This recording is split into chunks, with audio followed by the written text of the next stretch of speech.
வணக்கங்க. இன்னைக்கு நாம F-16 ஃபைட்டர் பத்தி தெரிஞ்சுக்க போறோம். எதனால அப்படின்னு பாத்தீங்கன்னா 120ல இருந்து 130 வரைக்கும் F-16 ஃபைட்டர் ஏர்கிராஃப்ட் உக்ரைன் இருந்துச்சு அப்படின்னா கண்டிப்பா உக்ரைனால ரஷ்யாவை வீழ்த்த முடியும் அப்படிங்கிற கருத்தை உக்ரைன் அதிபர் வோலாடிமிர் செலன்ஸ்கி வெளிப்படுத்தியிருக்காப்ல. அதனால இன்னைக்கு F-16 ஃபைட்டர் ஜெட்டை பத்தி இன்னைக்கு நம்ம தெரிஞ்சுக்க போறோம். ரஷ்யா என்ன சொல்லிட்டு இருக்காங்க அப்படின்னு பாத்தீங்கன்னா ரஷ்யாவோட Su-35க்கு F-16 நிகர் ஆகாது. யுஎஸும் நேட்டோவும் உக்ரைனுக்கு ஆயுதங்களை எவ்வளவுதான் வாரி வழங்கினாலும் ரஷ்யாவை எந்த விதத்திலையும் உக்ரைனால பாதிப்பு ஏற்படுத்த முடியாது அப்படிங்கிற கருத்தை ரஷ்யா தெரிவிச்சிருக்காங்க. இந்த F-16 யுஎஸோட F-16 ஏர்கிராப்டை ரஷ்யா மதிக்கவே இல்லைங்க. ஆனா உக்ரைன் ரொம்ப எதிர்பார்ப்போட இருக்காங்க. இந்த F-16 ஏர்கிராப்ட் மட்டும் உக்ரைன் கைக்கு வந்துச்சு அப்படின்னா கண்டிப்பா இந்த ரஷ்யா உக்ரைன் போரோட போக்கு மாறும் அப்படின்னு ரொம்ப நம்பிக்கையோட இருக்காங்க. எதனால இந்த F-16 மேல உக்ரைன் இவ்வளவு நம்பிக்கையோட இருக்காங்க அப்படிங்கறத தொடர்ந்து பார்ப்போம். இந்த F-16 ஏர்கிராப்டை 1970களில் அறிமுகப்படுத்தினாங்க. இதை யார் உருவாக்குனாங்க அப்படின்னு பாத்தீங்கன்னா ஜெனரல் டைனமிக்ஸ். இப்ப யார் உற்பத்தி பண்ணிட்டு இருக்காங்க அப்படின்னு பாத்தீங்கன்னா லாக்ஹீட் மார்டின்.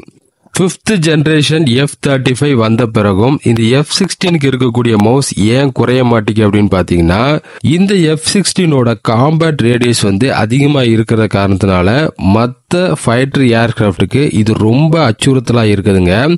தாழ்வான பகுதியில பறக்கக்கூடிய ஏர்கிராஃப்ட் மட்டும் இல்லாம எந்த ஒரு வெதர் கண்டிஷன்லயும் இதால டார்கெட்டை லொகேட் பண்ணி தாக்க முடியுங்க. அந்த காரணத்தினாலதான் இன்னைய வரைக்கும் புது அப்கிரேட்ஸோட புது வேரியன்ட்ஸான F-16 உருவாகிட்டே இருக்கு அப்படிங்கிற கருத்தை யுஎஸ் ஏர்ஃபோர்ஸ் வெளிப்படுத்தியிருக்காங்க. F-16ஓட இன்னொரு சிறப்பம்சம் என்ன அப்படின்னு பாத்தீங்கன்னா டார்கெட்டை துல்லியமா தாக்குறது மட்டும் இல்லாம எதிரியோட ஏர்கிராஃப்ட் இதால எளிமையா தப்பிக்க முடியுங்க. அதோட நிக்காம F-16ஆல 500 மைலுக்கு மேல பறக்க முடியும். அதாவது 860 கிலோமீட்டருக்கு மேலையும் F-16ஆல பறக்க முடியும் அப்படிங்கிற தகவலை யுஎஸ் ஏர்ஃபோர்ஸ் தெரிவிக்கிறாங்க. இந்த காரணங்களுக்காக தான் உக்ரைன் F-16 பெரிதும் நம்புறாங்களா அப்படின்னு பார்த்தோம்னா இது மட்டும் கிடையாது. 1970களில் அறிமுகப்படுத்தின இந்த F-16ஓட சக்சஸ் ரேட் ரொம்ப அதிகங்க. 1970களில் அறிமுகப்படுத்தின இந்த F-16 1991ல பால்கன்ல ஆபரேஷன் டெசர்ட் ஸ்டார்ம்ல யுஎஸ் மிலிட்டரி பயன்படுத்தி வெற்றியும் கண்டிருக்காங்க. இதோட நிக்காம 21ஆம் நூற்றாண்டுலயும் 2001ல இருந்து 2003 வரைக்கும் ஆப்கானிஸ்தான் அப்புறம் ஈராக் போர்ல இந்த F-16 யுஎஸ் பயன்படுத்தியிருக்காங்க. இதோட நிக்காம லிபியன் ஆபரேஷன்ல 2011 இந்த F-16 யுஎஸ் ஏர்ஃபோர்ஸ் பயன்படுத்தியிருக்காங்க. யுஎஸ் மாதிரியே F-16 பயன்படுத்திய மற்ற நாடுகள் எதெல்லாம் அப்படின்னு பார்த்தோம்னா பாகிஸ்தான், டர்க்கி, எகிப்து, பெல்ஜியம், நெதர்லாந்து அப்புறம் டென்மார்க்குங்க.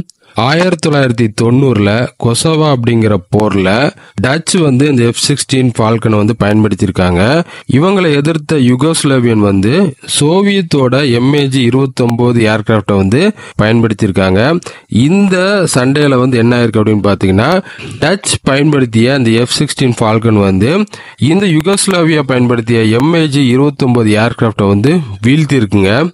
இப்போ F-16ஓட ஃபர்ஸ்ட் கில் எப்ப நடைபெற்றுச்சு அப்படின்னு பார்ப்போம். 1981ல ஏப்ரல் மாசம் லெபனான்ல வச்சு சிரியாவோட MiL-Mi-8 ஹெலிகாப்டரை F-16 பயன்படுத்தி இஸ்ரேல் ஏர்ஃபோர்ஸ் வீழ்த்தி இருக்காங்க.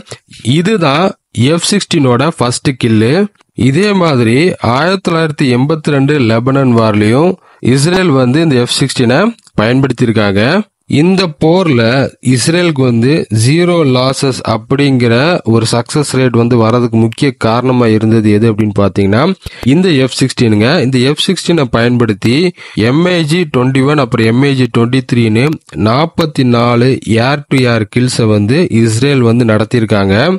சமீபத்துல கூட 2021ஆம் ஆண்டுல இஸ்ரேலுக்கும் ஹமாஸுக்கும் நடந்த சண்டையில கூட இந்த F-16 இஸ்ரேல் பயன்படுத்தியிருக்காங்க. எங்க போனாலும் வெற்றிதான் அப்படிங்கிற ஒரு வரலாற்றை F-16 படைச்சிருக்குங்க. இப்படி F-16 வெற்றி பட்டியல அடுக்கிக்கிட்டே போலாங்க. ஆனா இப்படிப்பட்ட F-16 ஒருத்தவங்க வந்து வீழ்த்திருக்காங்க. எப்ப அப்படின்னு பாத்தீங்கன்னா 2018ஆம் ஆண்டுல பிப்ரவரி மாசம் 10ஆம் தேதி சிரியாவோட air defence force S-200 surface to air missile வந்து F-16 வட இஸ்ரேல் பகுதிகளை சுட்டு வந்து வீழ்த்திருக்காங்க. இந்த தாக்குதல்ல அந்த ஏர்கிராப்ட ஓட்டுன பைலட்டும் நேவிகேட்டரும் தப்பிச்சிட்டாங்க. எஜெக்டரை பயன்படுத்தி இந்த ஏர்கிராப்ட் வந்து வெளியே வந்து தப்பிச்சிட்டாங்க.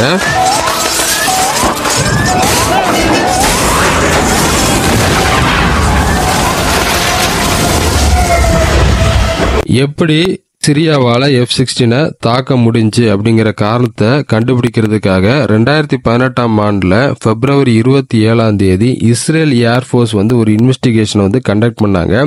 அதுல என்ன தெரிய வந்துச்சு அப்படின்னு பாத்தீங்கன்னா, பைலட் செஞ்ச சிறிய தவறுனாலதான் இந்த பாதிப்பு வந்து F-16க்கு ஏற்பட்டுச்சு அப்படிங்கிற காரணத்தை வந்து அப்ப கண்டுபிடிச்சாங்க.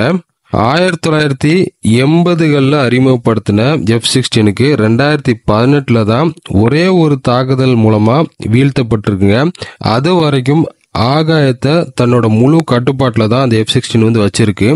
இதனாலதான் நிறைய எக்ஸ்பர்ட்ஸ் வந்து என்ன சொல்றாங்க அப்படின்னு பாத்தீங்கன்னா, உக்ரைன் வந்து F-16 பயன்படுத்தும் போது போரோட போக்கே வந்து மாறும் அப்படின்னு நிறைய பேர் எதிர்பார்க்கறாங்க. உக்ரைனும் அதனாலதான் F-16 மேல இவ்வளவு நம்பிக்கையோட இருக்கு.